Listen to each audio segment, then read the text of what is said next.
They say this mountain can't be moved. They say these chains will never break. But they don't know you like we do. There is power in your name. We heard that there is no way through. Good morning, ladies and gentlemen. This is your host, Dr. Khokhar, with the program Bible Explains It All. Thank you very much for joining us this beautiful Saturday morning from Dallas, Texas.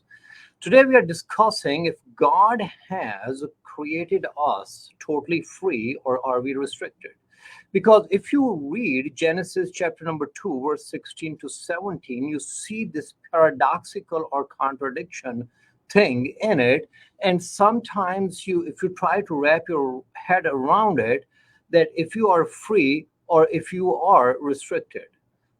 This is your program, Bible Explains It All, the more spiritual fun you allow to have than anywhere else than Bible Explains It All. So Genesis, without further delay, Genesis 2, 16 through 17, it says, and the Lord God commanded the man, you are free to eat from any tree in the garden. Now, God is setting the parameters of man to be completely free. But you must not eat from the tree of the knowledge of good and evil. So now the God is saying you are free, but now he's putting the restrictions on him in verses 17 and saying you must not eat from the tree of the knowledge of good and evil. For when you eat from it, you will certainly die. Now, the thing is this, isn't this paradoxical? In chapter number 2, verse 16, God is saying you're free, and then he's saying that if they're putting the restriction on it. Now, free will is the true foundation of all kind of happiness if you have not already figured this out. It is free will that allow you to have the happiness. It is free will that allow you to have the love. It is free will to have you have those feelings out, and it is the free will that make you choose between the good and the bad thoughts. It is all free will. If there is no free will in your life, then you are just like a robot, and nothing means anything to you because you are just like a toy on some kind of a remote control. So it is the free will that made possible all these happiness possible in your life. Now, why is then there is a restriction also on it?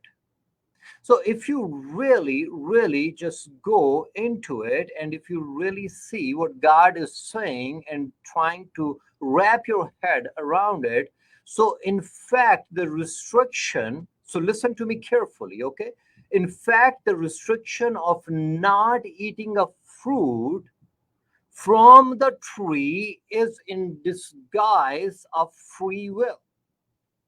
What do you mean? What do I mean by that? And that is what Adam and Eve, they were blessed with the free will. The restrictions they were put on them is actually a free will to choose between the good and evil in the garden. And that restriction is not, so what I read, Genesis 2, 16 and 17, is not actually the contradiction. Actually, it is enhancing their free will. And that's exactly what they got. They got the free will. Now, but why did God create us as free will beings? Now, this is the question of the day. So we just figured out that there is no contradiction. But why did God create you as a free will being? So God created you as a free will being. Number one, we already you set the parameters that without free will, there is no sin. I mean, you cannot even sin. You're always good. God could have created you always good all the time. right? But that's all. But God gave you the free will to have a full ecstasy of love. God gave you free will to have a full enjoyment in this life, and that is only possible under the free will. But then there is more to that in that free will. What is that? It is because God gave us this free will to test your obedience. Yes, it is because when God is telling you not to eat a fruit or just giving you the free will, so that is the test of your obedience also. So, how is God testing your obedience? It is through free will that God tested your obedience. And if you think that if you lost that free will test in the Garden of Eden with one commandment, just God gave one commandment, not to eat of the tree. And then we lost that. And because of that free will, we are right here in this world, in this body, bearing all these circumstances of this world. And if you are thinking that you could not, and Adam and Eve could not keep, and you cannot even keep one commandment either. Let me tell you, let me test you right now. If you're watching me right now, let me test you. If I ask you, do not look on your right hand side because something is going on, you'll be itching to do so. Now, if you cannot keep one commandment, then try keeping 613 commandments in the Old Testament to be one with God, or to redeem yourself, or to have salvation. God bless you. You cannot even keep one commandment, and you lost that commandment. And now on the top, in the Old Testament, in Moses, so there are 613 commandments were given to appease God, or to be one with God, or to have salvation. How that's possible? Nobody. I do not know. Nobody can keep even few commandments. On the top of that, these are 613 commandments. So what is going to happen? Romans chapter 5, verse 19, if you see, for as by one man's disobedience, Romans 5:19, it says, for as by one man's disobedience many were made sinners, so by the obedience of one shall many made righteous.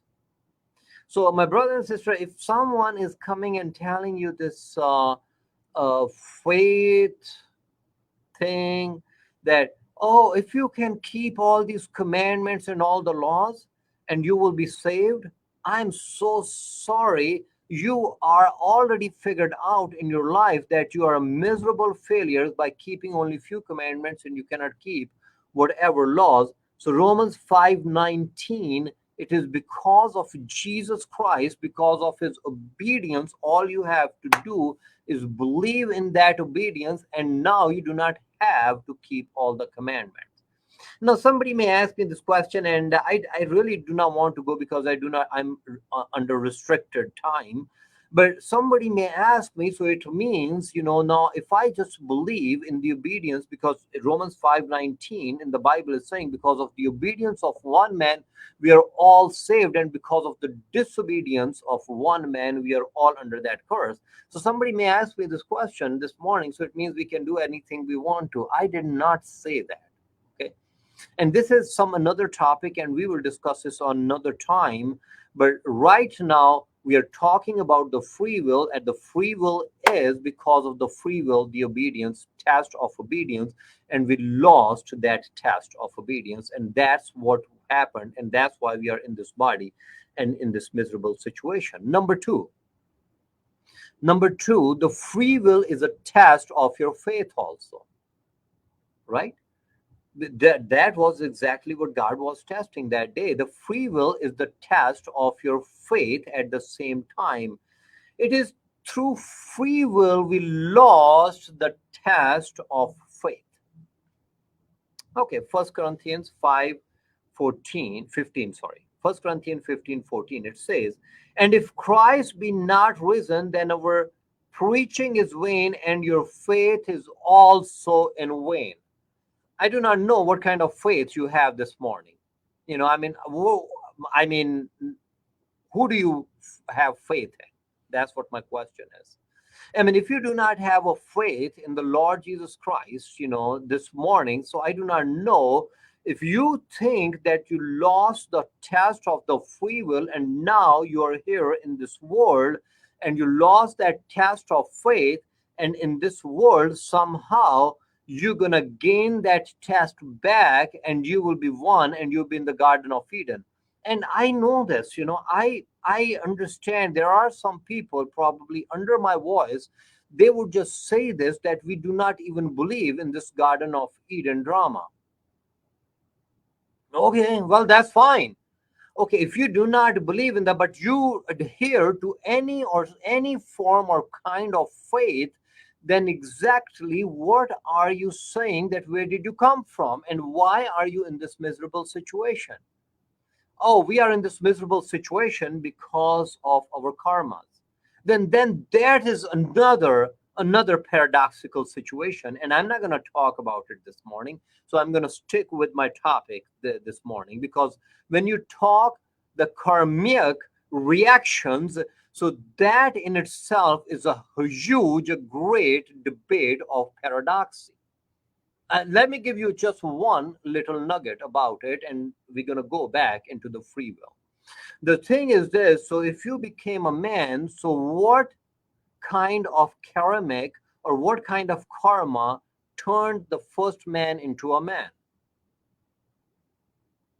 I mean, but we can talk about this some another day. Okay, let's stick with my topic. Okay, so the free will, and the free will is the test of your obedience, and that you lost that test of the obedience, and now through Christ only, there's no other way. Number second, you lost the test of faith, and now through Christ, if you the Christ is the only way. You know why I'm saying this? Because if you have a faith in any kind of law, so this is a law situation. If you believe in any kind of guru or in any kind of a man who came here on this earth and then died just like the natural death, me and you gonna die, then you are putting eggs in the wrong basket.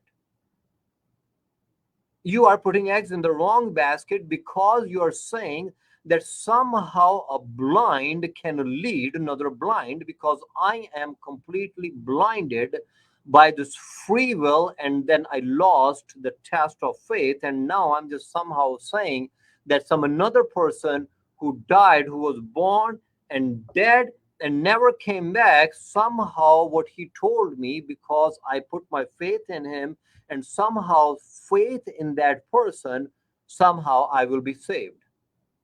Well, good luck with that, because that's not gonna happen, because the dead always lead another dead into the grave or cremation.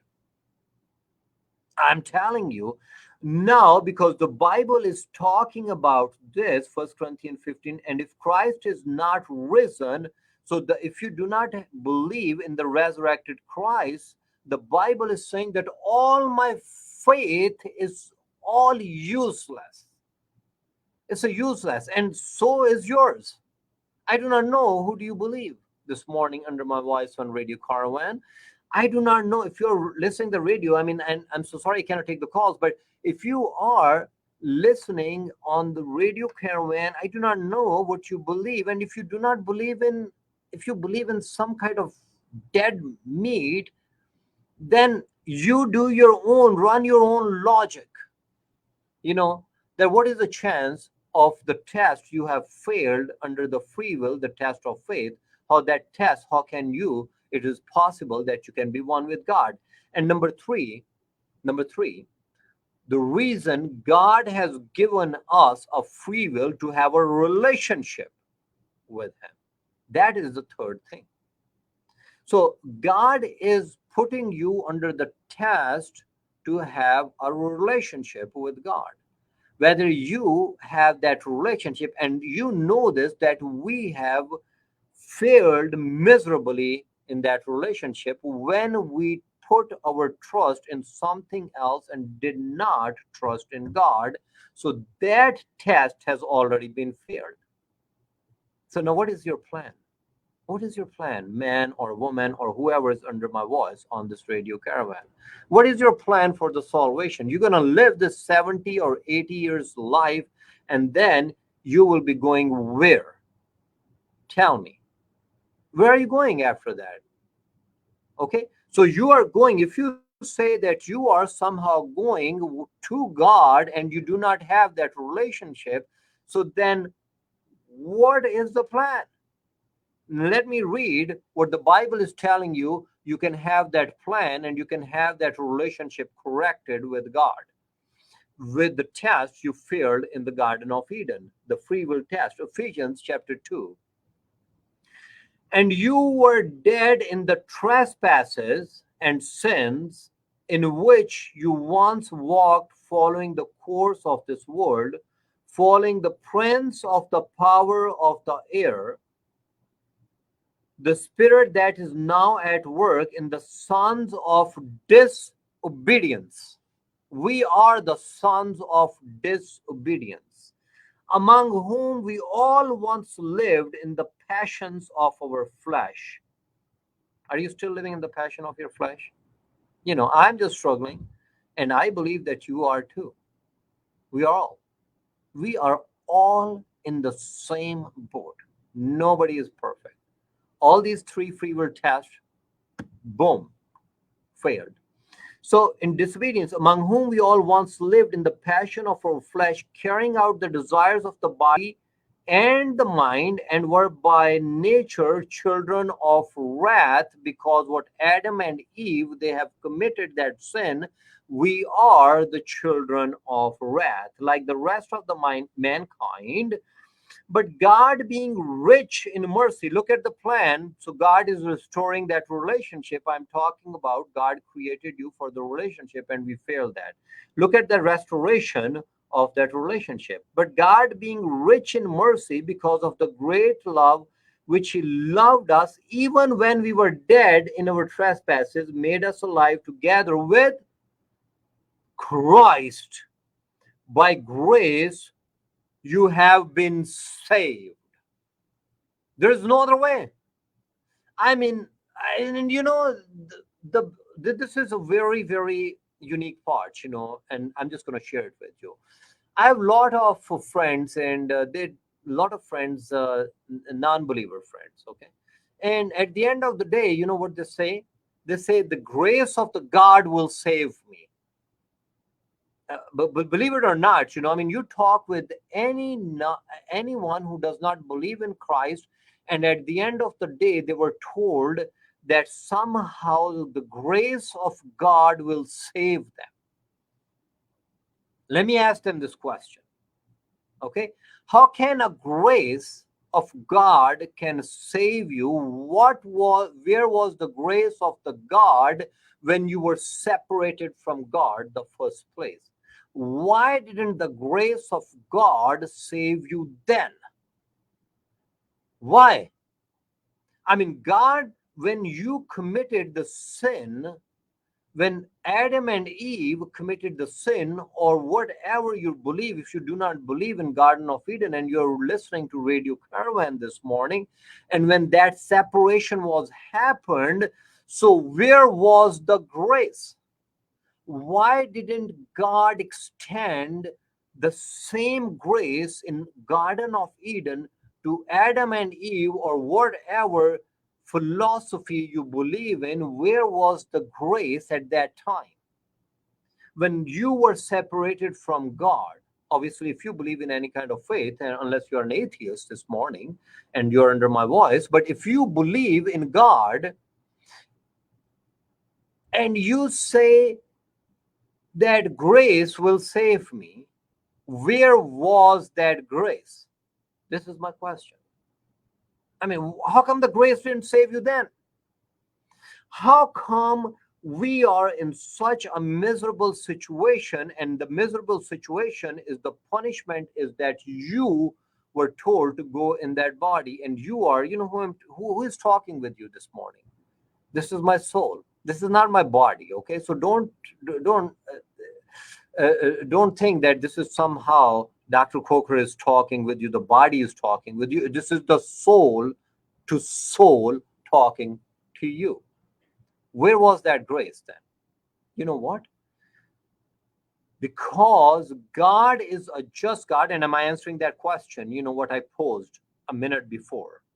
Okay, I posed the question, where was the grace? When God, He really threw you right here in the garden of right here. So where was that grace? So the grace, God is a perfect, just God, and at the same time, God is a merciful God. And in the both situations, me and you, when we used our free will the wrong way, so we were subject to death, we were subject to the punishment, we were subject to be in this body. And now it is through grace, and that grace can only be through Christ, because Christ paid that penalty, the penalty of the free will you used the wrong way, the penalty that you used to use your free will and to be disobedient. And that when Christ was completely obedient and you use your free will to break that relationship, and then Christ paid that penalty to connect that relationship. Other than that, you can talk with me and you can call me on this radio and you can talk me anywhere or any fashion or form. There's no logical way that the existence of God even exists. That is illogical in its own sense. Okay, so that's where we will conclude our program. And if you need a prayer request and if you need prayer, so please call me, and I will be taking your call at 214-817-3333. And if you are using your free will the wrong way and you are somehow, some fashion or form stuck in this life cycle and you do not know where to go, what to do, so we will be here to pray for you. So I'm just going to play this song for you. God bless you all. So thank you very much again. And God bless you. Thank you for listening, Radio Carmon, and thank you being with the program with us this morning. Thanks. They say this mountain can't be moved. They say these chains will